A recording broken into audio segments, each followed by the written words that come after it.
Today I want to talk to you about the glorious clitoris. Could be the clitoris, the clitoris, the clit.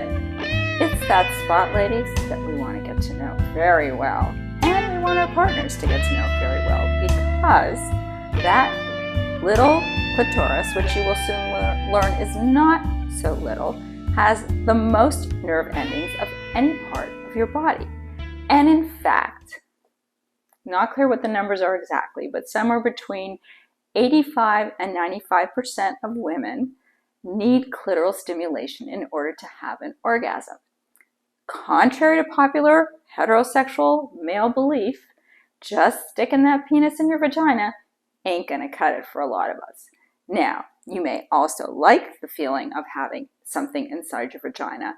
That combined with clitoral stimulation might be the way that works for you. However, the most important thing you need to know is you need to know all about why this little amazing organ is there, why it exists, and how you can learn to understand it better so that you could have better, more enjoyable sex. So the first thing I'm going to say to you is that the clitoris is the only organ, and only women have it, that is strictly for pleasure. Now, when I say only women have it, only vulva owners have it. But that organ, the clitoris, is strictly for pleasure. There is no other purpose. If you think of it in contrast to the male penis does a lot of things, right? Yes, it is the primary sex organ when it gets hard and it ejaculates, but it is also the place where semen comes out that inseminates an egg. It is also the place where urine comes out. There's a lot of functions of the penis, but the clitoris has only one purpose. Now, the tissue that the clitoris is made up of is the same tissue as the same erectile tissue as the penis is made up of. And at some point, as the baby is developing, when the Y chromosome gets put in the egg, then it turns into a penis. If it's just an XX, then we become women with a clitoris. It turns into a clitoris. So of course the male penis is an external organ. The clitoris is both external and internal. So I'm going to show you a couple of diagrams, and then I have an actual live model. No, don't get nervous. I'm not taking my pants down. But you really need to understand this beautiful, wonderful piece of anatomy that we have. All right. So I apologize for the black and white pictures, but this is the best I could find that would be able to be demonstrated. All right, so this is a vulva, right? So you might recognize it. Hopefully you recognize it, and if you don't, if you are a vulva owner, you should take a look down there. Yours may not look exactly like this, but in general, that is what it looks like. I just want to make sure I get it all right here. We got the direction right because I'm looking at it backwards. Okay, so up here, we've got what is called the mons. This is the pubic mons where your hair is.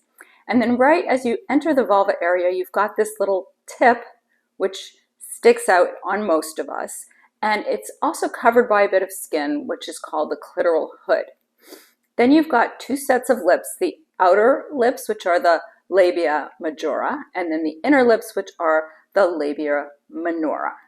You then have the vaginal opening, which is the vestibule, and then it goes back and you've got the perineum, which is between the vaginal opening and the anus, and then you have the anus, right? So popular belief would have it that this little thing here is your entire clitoris. Well, dig a little deeper and you will see that in fact, now you would be facing this way, that's the front, or lying flat. This little piece is the only thing we see, right? And it's covered by that hood. But actually the clitoris surrounds the vulva and the vagina.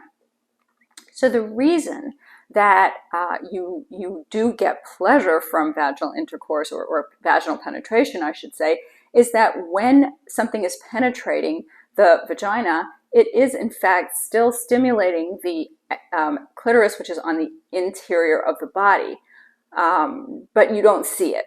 So they didn't actually know a lot about the clitoris until, I don't want to say recently, I don't know exactly when it was discovered that it wasn't just that little piece that's sticking out, but in fact, it is quite a, a significant structure that surrounds you, surrounds your vulva and vagina.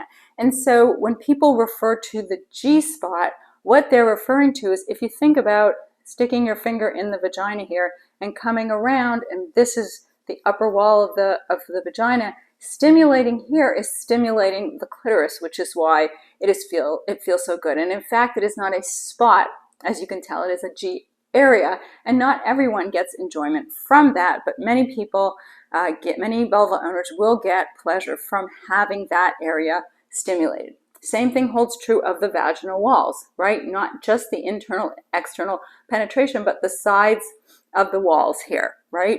So understand that this is a much more intricate piece of equipment, shall we say, that us lovely women get that men don't have, and there's lots we can do with it. So here I have actually a live model. So here is a model of a vulva, and what you're seeing here, imagine, it actually on a woman, it goes like this, right? So this is the clitoris, which is covered by the hood, and then you've got an opening, and in that opening there's actually two holes, not like men who only have one hole for the urine, for the semen, everything comes out that one hole. We have two holes, the little one, which is where urine comes out, and the big one, which is where the babies come out, which is the vagina, which is where, when we are penetrated, that is where we're penetrated. So now if I turn this around, you can see that the clitoris actually surrounds that whole area. So you're being penetrated here, and if someone sticks their finger up inside, you can imagine that it's stimulating all of this, right? And this. So these are all pieces of your clitoris. So now I'm going to remove it just so you can see the magnitude of it, right? So it's this little thing, this is what you see, and this is what's going on inside your body. And so all of this is simply dedicated to your pleasure. And it is really important that you understand that, and that you learn not only how to stimulate it for yourself, but so that you can teach your partner. And I will also say that most men, or many men, a lot of men, especially, I'm referring to heterosexual men, I would imagine homosexual men have very little interest in learning about the clitoris, but hey, you never know.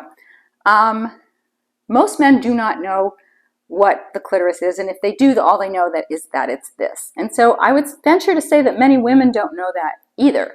So I would like you to learn about your glorious clitoris, because it is super important. There are somewhere between 10,000 plus nerve endings just in this little piece of clitoris. And so this is, if you want to have a more intense orgasm, you want all of this to be stimulated differently and separately and together and all at the same time. Now, when we go through menopause, things happen that make it uncomfortable. At certain times in our cycle, we may have more sensitivity. I know that happens with me. Sometimes I can't be touched. I know right after I orgasm, I definitely can't be touched. I'm very, very, very sensitive. And I like a very, very gentle touch, because my whole body, as I've aged, as I've gone through menopause and the skin has gotten thinner, everything is much more sensitive. You may be different. You may like a lot of really strong stimulation. You might like to have this little piece, which is kind of like that female penis. I'd like to say the male has the male equivalent of a clitoris, as opposed to the female having the female equivalent of a penis. So let's just call this the female, well, I'll call it the female penis. But anyway, sometimes when you get aroused, this will grow and get very hard. And particularly in some women, if you're taking certain hormones, this will get really big, and it's really, really feels good to have this stimulated, just like you would stimulate a man's penis. It feels really, really good, and that can help you orgasm. That, combined with maybe something internal rubbing in on the inside of the vagina wall, all these things can lead to better sex. If you have a dry vagina as a result of menopause, you want to make sure you have a lot of lubrication. Now, sometimes lubrication is enough in the form of actually like a lube, or silicone and water-based lube, or you might need some hyaluronic acid to keep your vaginal walls and your vulva moisturized. Another way that happens is through using topical estrogen or estradiol cream, or systemic hormonal replacement. And I'm not going to talk about that now, but all these things affect your ability to feel good when you are getting your clitoris stimulated. All that being said, I want you to know your glorious clitoris. Here it is. If you have more questions, feel free to email me. Do your own research because it's really important. I encourage you to take a look down there. Take a mirror, look around, see what you see. Everybody's body is different, but every woman, every vulva owner has a glorious clitoris.